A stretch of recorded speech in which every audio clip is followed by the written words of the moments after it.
और उन वैज्ञानिकों का कहना है कि थोड़े दिन में तेल मिलने वाला है राजस्थान में, बाड़मेर में, बीकानेर में, जैसलमेर में, और तेल का प्रचुर भंडार मिलने वाला है। उसके संकेत आने शुरू हो गए हैं। थोड़े दिन में तेल भी आ जाएगा। अब तक जो नहीं था, तो तेल इस देश में, गैस इस देश में, खनिज पदार्थ यहां पर। जंगलों में जाओ तो 84,000 किस्म की जड़ी बूटियां और फल आदि होते हैं जंगलों में। तो भारत माता तो कहीं से दरिद्र नहीं है, फिर देश दरिद्र कैसे हो गया? ये कहानी अगर हमारे समझ में आ जाए तो हमारे सपनों का भारत बनाना आसान होगा। इसलिए ये कहानी मैं सुना रहा हूं आप। कहीं से हम दरिद्र नहीं है। भगवान ने हमें दरिद्र नहीं बनाया, प्रकृति ने हमको दरिद्र नहीं बनाया। हम सब तरफ से दुनिया में किसी भी देश के कंपटीशन में आगे है। उत्पादन हर तरह का गांव में, और उद्योग भी कोई कम नहीं है अब इस देश में। भारत सरकार का सेंसस है जो ये कहता है कि 5,80,00,000 उद्योग चल रहे हैं इस समय देश में। 5,80,00,000, और अच्छे चल रहे हैं। सारी दुनिया में मंदी आई लेकिन हमारे उद्योगों में नहीं आई। कुछ तो कारण है। कारण उसका एक है कि हमारे उद्योगों में मेहनत करने वाले जो मजदूर हैं ना, दुनिया में सबसे सस्ते हैं। इतने सस्ते मजदूर पूरी दुनिया में किसी देश में नहीं जो हमारे उद्योगों में हैं। 12-12 घंटे काम कर सकते हैं बिल्कुल थोड़ी सी तनख्वाह पर, जो कोई नहीं करता पूरी दुनिया में। अब श्रम बहुत सस्ता, और भगवान का दिया हुआ प्राकृतिक माल बहुत है हमारे पास, कच्चा माल। अब दो चीजें अगर उद्योगों को मिल जाएं, श्रम सस्ता हो, कच्चा माल भरपूर हो, वो सस्ता हो, तो उद्योगों में तो पैदा ही पैदा है। 5,80,00,000 उद्योग है, कोई कम नहीं।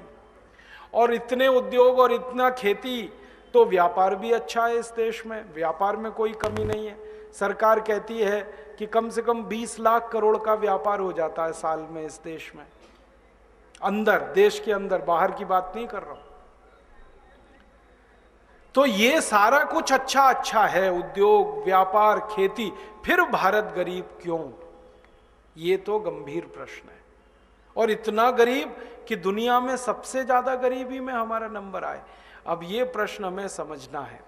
अब हमारे मन में इस प्रश्न को समझने के समय एक बात आती है, क्या भारत की गरीबी हजारों साल की है?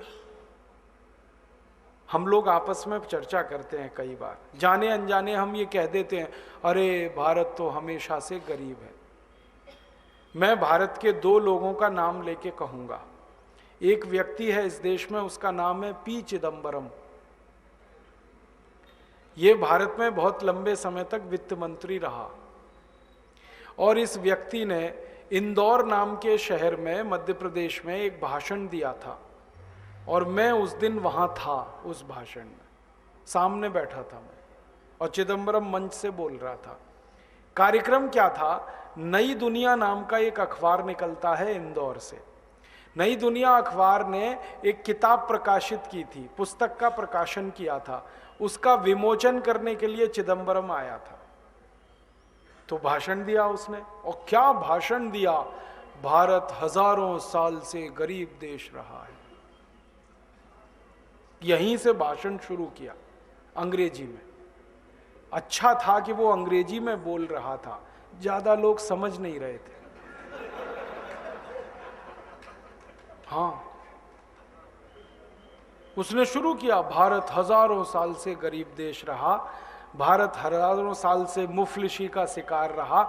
ऐसे ऐसे उसने कहना शुरू किया।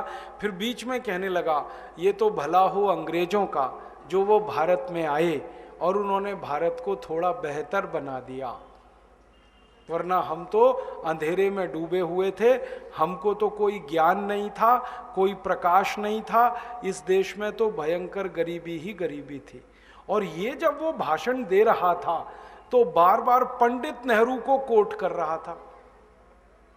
पंडित नेहरू ने ऐसा कहा, पंडित नेहरू ने वैसा कहा, पंडित नेहरू ने ये कह दिया, उन्होंने वो कह दिया। वो भाषण जैसे ही पूरा हुआ, मुझसे बर्दाश्त नहीं हुआ। हाँ, मैं इधर उधर देख रहा था, किसी के मन में कोई तकलीफ नहीं। मैंने कहा मैं तो पूछने वाला हूं इस चिदम्बरम से। तो मैंने कहा कि अगर भारत हजारों साल से गरीब था, मैंने सीधे कहा उसको, तो अंग्रेज यहां 250 साल झक मारने के लिए क्यों आए? हजारों साल से गरीब देश, गरीबों के यहां कोई 250 साल रहता है आके? गरीबों के तो कोई दर्शन करने नहीं जाता। 250 साल रहना तो कोई सामान्य बात है। 250 साल में 50 पीढ़ियां जवान होकर मर गई अंग्रेजों की, यहां क्यों रहे वो? और भारत अगर हजारों साल से गरीब था तो पुर्तगाली 450 साल झक क्यों मार रहे थे इस देश में? क्यों आए 450 साल पुर्तगाली अपना देश छोड़कर? 1492 में वास्को डी गामा घुस गया इस देश में और निकला नहीं, फिर अंत तक मार मार के निकालना पड़ा गोवा से पुर्तगालियों को। तो 450 पुर्तगाली, 450 साल पुर्तगाली क्यों आए? 250 साल अंग्रेज क्यों रहे? और भारत अगर हजारों साल से गरीब था तो ये मुगल क्यों आए झक मारने के लिए यहां 300 साल? बाबर क्यों आया? उसने सल्तनत क्यों बनाई? गरीबों के देश में जाके कोई राज्य स्थापित करता है क्या?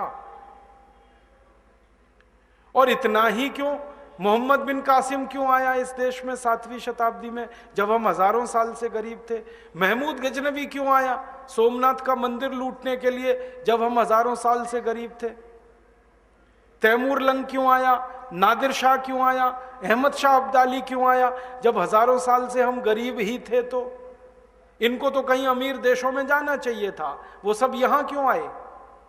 और सिकंदर क्यों आया यहां अगर हम हजारों साल से ही गरीब थे? तो सिकंदर ने अपने गुरु को यह क्यों कहा कि जब तक भारत विजय नहीं कर लेता तब तक विश्व विजय मेरी नहीं होगी, इसलिए भारत को जीतना बहुत जरूरी है। तो आया यहां पर, और ये तो भारतवासियों का पराक्रम था कि वो भारत को जीत ही नहीं पाया, मार के भगा दिया हमने उसको, रास्ते में मर गया। और आपको तो इतिहास में मालूम है, शक यहां आए, हूण यहां आए, पिंडारी यहां आए। क्यों आए भाई? हम तो गरीब हैं, भुखमरी के शिकार हैं, बेरोजगारी हमारे यहां है, फिर क्यों आए ये सब? तो चिदम्बरम चुप हो गया, बोला कुछ नहीं। मैंने कहा उत्तर दे दो, अगर ये हजारों साल से ही गरीब देश है तो। कहने लगा नेहरू जी ने कहा। मैंने कहा नेहरू जी से तो पूछ नहीं सकता मैं, क्योंकि वो जिंदा नहीं है। होते जिंदा तो उनसे पूछ लेता कि कहां से मिला ये तुम्हें कि भारत हजारों साल से गरीब है? किसने कह दिया भारत हजारों साल से गरीब है? मैंने कहा तुम नेहरू के मानस पुत्र हो, तुम ही बता दो। और क्या, मानस पुत्र है कि नहीं नेहरू का? मैंने कहा तुम ही बता दो भाई, नेहरू जी से तो क्या पूछ सकता हूं मैं। तो फिर चुप हो गया।